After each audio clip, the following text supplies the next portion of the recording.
나는 전능하신 아버지 하나님 천재의 창조주를 믿습니다. 나는 그의 유일하신 아들 우리 주 예수 그리스도를 믿습니다. 그는 성령으로 잉태되어 동정녀 마리아에게서 나시고 본디오 빌라도에게 고난을 받아 십자가에 못 박혀 죽으시고 장사된 지 사흘 만에 죽은 자 가운데서 다시 살아나셨으며 하늘에 오르시어 전능하신 아버지 하나님 우편에 앉아 계시다가 거기로부터 살아있는 자와 죽은 자를 심판하러 오십니다. 나는 성령을 믿으며 거룩한 공교회와 성도의 교제와 죄를 용서받는 것과 몸의 부활과 영생을 믿습니다. 아멘. 하나님 아버지 어버이날을 맞이하여 이렇게 하나님을 경외하며 아버지 어머니를 공경하게 하심에 감사드립니다. 늘 하나님을 사모하며 부모를 사모하게 하옵소서. 사는 게 힘들고 어려워도 더 하나님 사모하게 하소서. 더 부모님 사랑하게 하소서. 우리의 지난 이래 동안의 삶은 하나님을 경외하지 않았으며 부모에게 효도하지 못한 삶이었습니다. 우리의 죄악을 사하여 주시옵소서. 다시 하나님께로 부모님께로 우리 마음이 돌아오게 하옵소서.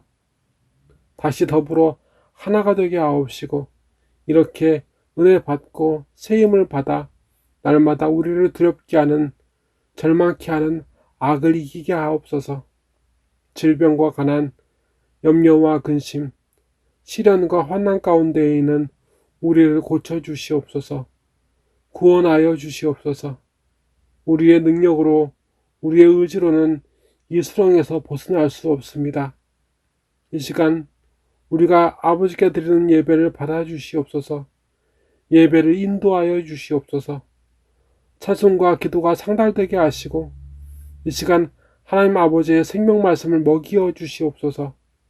나사렛 예수 그리스도의 이름으로 간절히 기도드리옵나이다. 아멘.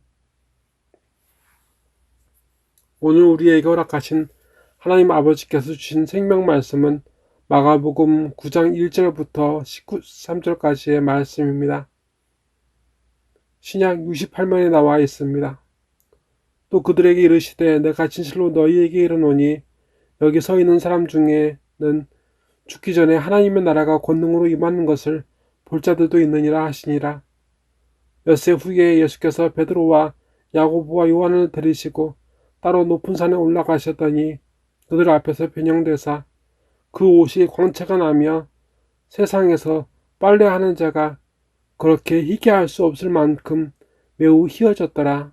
이에 엘리야가 모세와 함께 그들에게 나타나 예수와 더불어 말하거늘 베드로가 예수께 고하되 랍비여 우리가 여기 있는 것이 좋사오니 우리가 초막셋을 짓되 하나는 주를 위하여 하나는 모세를 위하여 하나는 엘리야를 위하여 하사이다 하니 이는 그들이 몹시 무서워하므로 그가 무슨 말을 할지 알지 못함이더라. 마침 구름이 와서 그들을 덮으며 구름 속에서 소리가 나되 이는 내 사랑하는 아들이니 너희는 그의 말을 들으라 하는지라. 문득 둘러보니 아무도 보이지 아니하고 오직 예수와 자기들 뿐이었더라. 그들이 산에서 내려올 때에 예수께서 경고하시되 인자가 죽은 자 가운데서 살아날 때까지는 본 것을 아무에게도 이르지 말라 하시니 그들이 이 말씀을 마음에 두며 서로 문의하되 죽은 자 가운데서 살아나는 것이 무엇일까 하고 이에 예수께 묻자와 이르되 어찌하여 서기관들이 엘리야가 먼저 와야 하리라 하나이까.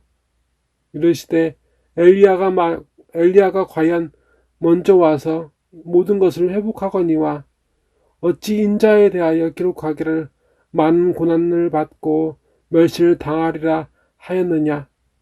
그러나 내가 너희에게 이르노니 엘리야가 왔을 때 기록된 바와 같이 사람들이 함부로 대우하였느니라 하시니라. 아멘. 우리 예수님께서는 끊임없이 예수님을 구주로 고백하기 애쓰는 자들과 예수님을 안다고 확신하나 또 끊임없이 예수님을 구주로 믿기를 거부하는 사람들 앞에 예수님은 분명히 오실 것임을 말씀하시면서 오늘 이처럼 생명 말씀을 고난과 시련 가운데 있는 우리에게 주셨습니다. 예수님께서는 예수님을 구주로 믿으려 하지 않는 사람들을 떠나셨습니다. 이후 엿새 곧 6일 후에 베드로와 야고보와 요한을 들이시고 따로 높은 산에 오르셨다고 하시면서 몹시 희어지시며 엘리야와 모세가 예수님과 함께 말씀하는 것을 보여주십니다. 베드로는 그 광경을 보며 이렇게 예수님께 허락을 구합니다. 4절부터 6절까지입니다. 이에 엘리야가 모세와 함께 그들에게 나타나 예수와 더불어 말하거늘 베드로가 예수께 고하되 랍비여 우리가 여기 있는 것이 좋사오니 우리가 초막셋을 짓되 하나는 주를 위하여 하나는 모세를 위하여 하나는 엘리야를 위하여 하사이다 하니 이는 그들이 몹시 무서워하므로 그가 무슨 말을 할지 알지 못함이더라. 아멘. 하지만 예수님께서는 그날 그 기적을 기념하게 할 초막셋을 허락하지 않으셨습니다. 그리고 하늘에서 하나님께서 그 제자들에게 말씀하셨습니다. 마침 구름이 와서 그들을 덮으며 구름 속에서 소리가 나되 이는 내 사랑하는 아들이니 너희는 그의 말을 들으라 하는지라. 아멘. 문득 둘러보니 아무도 보이지 아니하고 오직 예수와 자기들 뿐이었더라. 아멘. 예수님께서는 그날의 기적을 예수님의 부활 전에 누구에게도 말하지 말 것을 경고하십니다. 예수님의 말씀을 듣고 기적을 체험하면서도 도무지 온전히 믿지 않은 제자들은 예수님께 이렇게 묻습니다. 그들이 이 말씀을 마음에 두며 서로 문의하되 죽은 자 가운데서 살아나는 것이 무엇일까 하고 이에 예수께 묻자와 이르되 어찌하여 서기관들이 엘리야가 먼저 와야 하리까 하나이까. 제자들은 예수님께서 말씀하신 사람의 아들로서 예수님의 부활에 대하여 이해할 수 없었습니다. 당시 서기관들은 말라기 3장 1절과 4장 5절부터 6절까지의 말씀을 근거로 구주이신 예수님에 앞서서 엘리야가 올 것임을 가르치고 있었습니다. 말라기 3장 1절입니다. 만군의 여호와가 이르노라 보라 내가 내 사자를 보내리니 그가 내 앞에서 길을 준비할 것이요 또 너희가 구하는 바 주가 갑자기 그의 성전에 임하시리니 곧 너희가 사모하는 바 언약의 사자가 임하실 것이라. 아멘. 그리고 4장 5절부터 6절까지의 말씀입니다. 보라 여호와의 크고 두려운 날이 이르기 전에 내가 선지자 엘리야를 너희에게로 보내리니 그가 아버지의 마음을 자녀에게로 돌이키게 하고 자녀들의 마음을 그들의 아버지에게로 돌이키게 하리라. 돌이키지 아니하면 두렵건대 내가 와서 저주로 그 땅을 칠까 하노라 하시니라. 아멘. 제자들은 아직까지도 예수님의 구주되심에 대한 확신이 없었음을 다면적으로 보여줍니다. 그래서 예수님께서 구주되심, 메시아 되심에 대한 전제 조건이 있어야 함을 말하는 서기관들의 가르침을 말하며 엘리야가 언제 왔었냐고 예수님께 확인하려 합니다. 합리적 의심이라 말하는 사람도 분명히 있습니다. 하지만 제자들은 예수님의 구주되심을 증명하기 위해 엘리야라는 전제 조건이 꼭 필요하다 생각합니다. 그러한 제자들에게 예수님께서는 이렇게 말씀하셨습니다. 이르시되 엘리야가 과연 먼저 와서 모든 것을 회복하거니와 어찌 인자에 대하여 기록하기를 많은 고난을 받고 멸시를 당하리라 하였느냐. 그러나 내가 너희에게 이르노니 엘리야가 왔으되 기록된 바와 같이 사람들이 함부로 대우하였느니라 하시니라. 아멘. 예수님께서 이미 엘리야가 왔었다고 말씀하십니다. 같은 말씀을 번역한 표준 세번역의 말씀으로 함께 보시겠습니다. 예수께서 그들에게 말씀하셨다. 확실히 엘리야가 먼저 와서 모든 것을 회복한다. 그런데 인자가 많은 고난을 받고 멸시를 당할 것이라고 기록한 것은 어찌 된 일이냐? 내가 너희에게 말한다. 엘리야는 이미 왔다. 그런데 그를 두고 기록한 대로 사람들은 그를 함부로 대하였다. 아멘. 예수님께서는 앞서 하신 말씀을 통하여서 많은 고난과 멸시를 받고 십자가에 못 박혀 죽임당하시고 부활할 것임을 말씀하셨습니다. 그래서 예수님께서 죽은 자 가운데 다시 살아나신다는 말씀은 앞서 베드로의 고백 후에 말씀하신 것처럼 예수님께서 온 세상의 구주이시기 때문에 감당하셔야 하는 예수님의 고난, 그 죽으심에 대한 그 사실이 예수님의 구주되심에 대한 확실한 증명이었습니다. 제자들은 엘리야의 윤무가 예수님의 말씀, 그런데 인자가 많은 고난을 받고 멸시를 당할 것이라 기록한 것은 어찌됨이냐는 예수님의 증명보다 우선이었습니다. 이 명백한 증거가 있는데 이 증거를 부정하고 서기관들의 가르침을 선호하고 신뢰하는 그들은 항상 예수님 주위에 있는 제자들이었습니다. 예수님께서 고난을 당하시고 멸시를 당하시고 십자가에 못 박혀 죽임당하신 것을 예수님께서 구주이심을 드러낸 증거라 믿지 않고 자신의 이해와 가치로 예수님의 구주되심을 확인해 보려는 사람은 오늘도 우리 가운데 있습니다.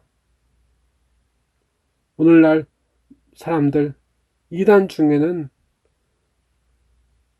잘못된 믿음을 가진 사람들 중에는 예수님께서 참 구주시라면, 참 메시아라면 어찌 고난을 당하고 멸치를 당하고 죽임을 당할 수 있냐고, 예수님께서 참 구주시라면 고난을 당하고 멸시를 당하고 죽임을 당하지 말았어야 했다고 예수님의 구주되심을 부정합니다.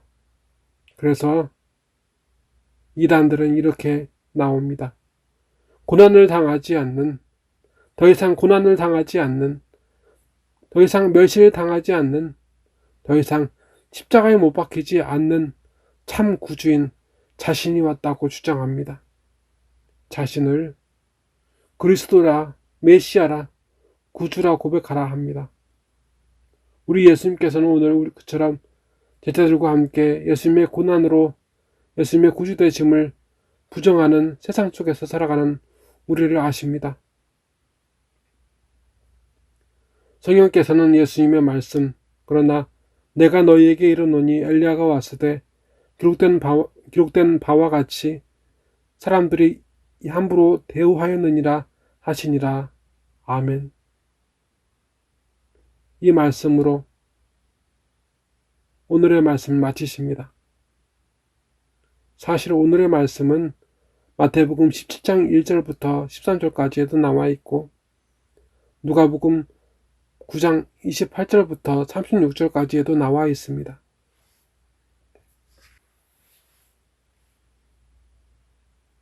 성령께서는 마태복음 17장 13절에서 엘리야가 세례 요한님을 제자들이 비로소 깨달았다고 하심으로 명확하게 엘리야를 알게 하시나 오늘 말씀은 그 엘리야가 누구인지에 대하여 더 이상 말씀하지 않으십니다. 성령께서는 왜 오늘 말씀을 이렇게 마치셨을까요? 조심스럽게 생각해 보면 성령께서는 우리에게 엘리야의 사명을 주신 것이 분명합니다. 그래서 엘리야의 사명은 세례 요한의 일일 뿐 아니라 우리 모두의 사명입니다. 집 나간 자녀가 다시 부모에게 돌아오듯이 하나님을 떠난 사람들이 다시 하나님께 돌아오도록 우리는 헌신해야 합니다.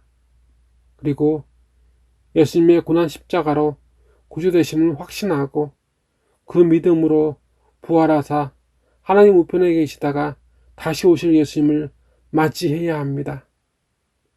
예수님께서 다시 오시는 그날을 준비합시다. 세상이 그런 우리를 비웃고 멸시해도 말입니다. 하나님께서 우리를 엘리야로 부르셨습니다. 다 같이 기도하시겠습니다. 하나님 아버지, 오늘 하나님 아버지께 돌아갈 소망 주심에 감사드립니다. 십자가에 처참하게 죽으신, 십자가에서 처참하게 죽으신 예수님이 어떻게 하나님 아들일 수 있냐고 비웃는 세상에서 오늘 이렇게 예수님의 구주되심을 믿습니다. 그렇게 성도는 세상에서 환영받지 못하고 핍박받고 고난당합니다. 하나님 아버지, 이 또한 우리에게 상 주시기 위한 인내의 열매인 줄 믿습니다. 하나님 아버지, 믿음 안에서 거하게 하옵소서. 오늘 이 주일 아침 마음과 뜻과 힘을 다하여 하나님 아버지께 돌아오게 하시고 부모님께 돌아가게 하옵소서. 하나님 아버지, 배우자와 자녀들에게 오늘 우리를 구원하시기 위해 죽임당하신 예수님의 고난을 말하게 하시고 그로 인해서 우리가 구원받았음을 더 분명하고 확실하게 전하게 하옵소서.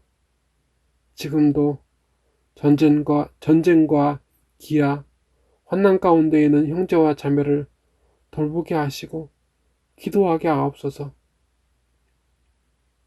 우리를 붙들어 주시옵소서.